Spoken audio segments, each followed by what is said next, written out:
Hi everybody, I just wanted to talk to you before we go into phase 2.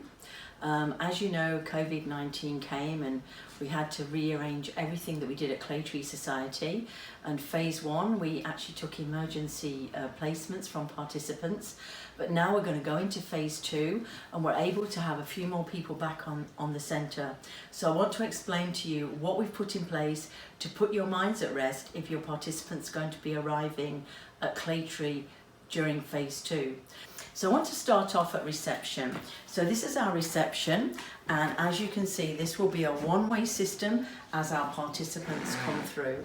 There will only be the participants and the staff allowed on centre any day. We will still not be allowing anybody to come to the centre that hasn't been authorised. If you really need to come, you need to phone in and speak to reception or Rachel and get yourself an appointment to actually come in.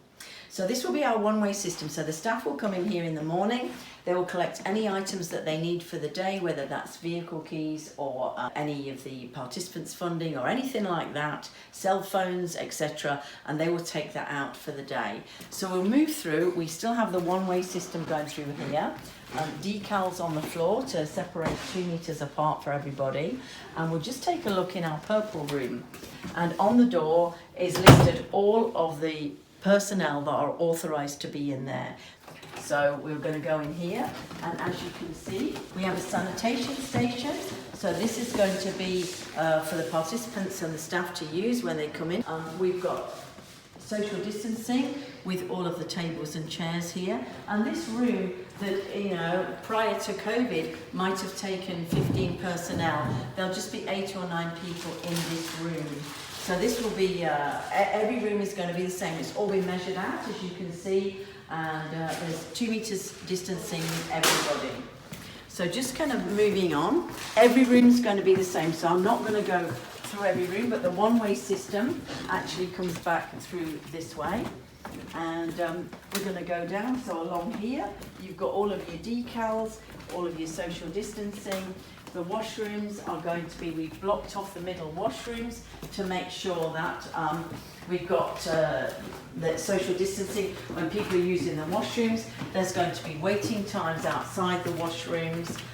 The kitchen will be out of use. We're expecting that everybody will bring all their own food and drinks for the whole day. So I'm just going to take you around the building and show you what's happening with regards to Handy Dart. Now, as you know, Handy Dart, I'm going to go in reverse order. So Handy Dart will be coming down up Old Victoria Road, then it's going to turn behind Claytree and it's going to come round this way. So in the old days, prior to COVID, we'd have some Handy Darts dropping off outside Blue Room and some Handy Darts coming here. This is different. Every Handy Dart will come round the same way. So I'm just going to take you this way. So this is going to be zone 3, which is outside the main building. So this will be the last drop off, zone 3. And this will be for participants in Life Skills or Purple Room. Those participants will remain on the Handy Dart until the staff members actually come to collect them. So there will be no gathering outside the front, no gathering inside the common room. It will just be done here. So we'll walk around and show you that here is going to be zone 2. So this will be the second drop-off space for Handy Dart. This is for yellow room and white room.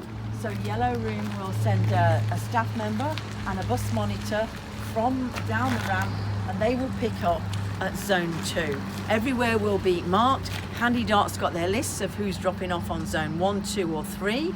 And then they know who's going to be on Mondays, Tuesdays, Wednesdays, etc. They know who's going to be dropped off by Handy Dart and picked up by a family member. So lots and lots of lists have been done.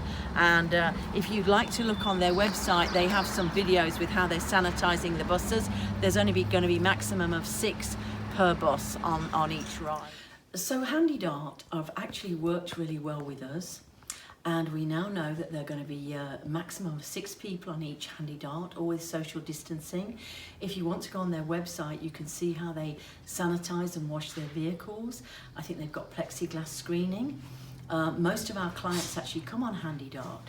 So every Handy Dart will go down the outside of the building, and zone 1 will be a drop-off outside Blue Room.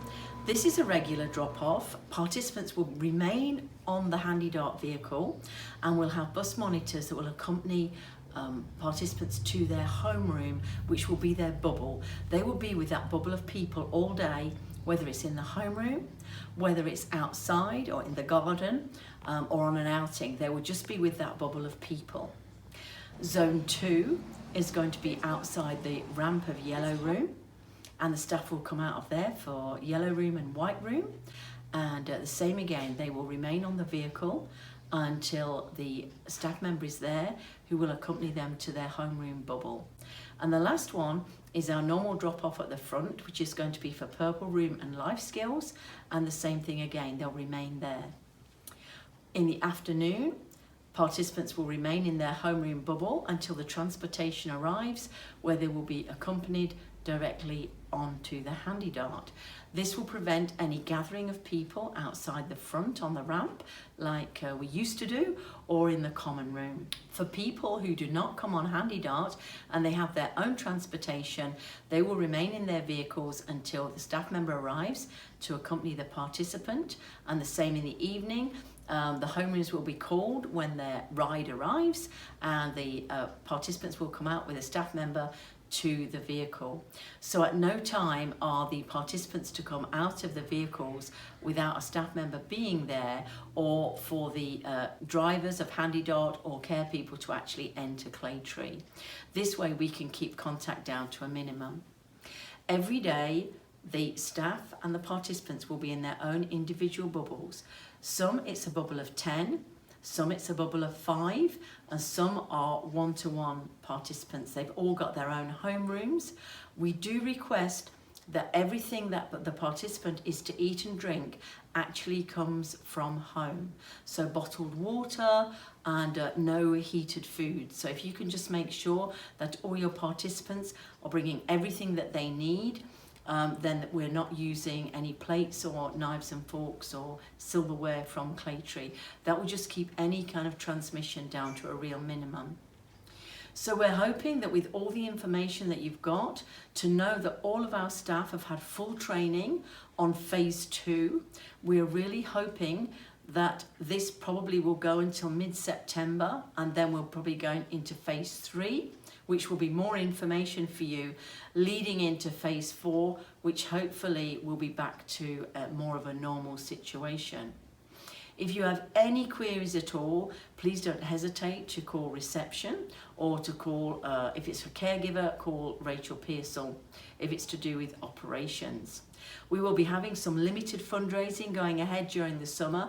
A lot of it will be virtual. We're encouraging you to look at Facebook daily, look at all our posts, look at everything that we're doing, and please contact us if you've got any concerns whatsoever.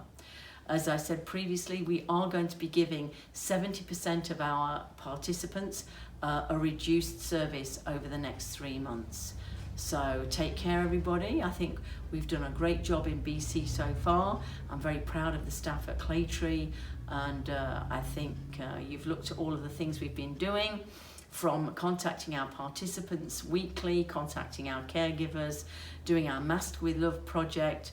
I think it's been absolutely fantastic. So I just want to say thank you very much. I'm very proud of each and every person that's been involved with Claytree over the last 3 months. So thank you.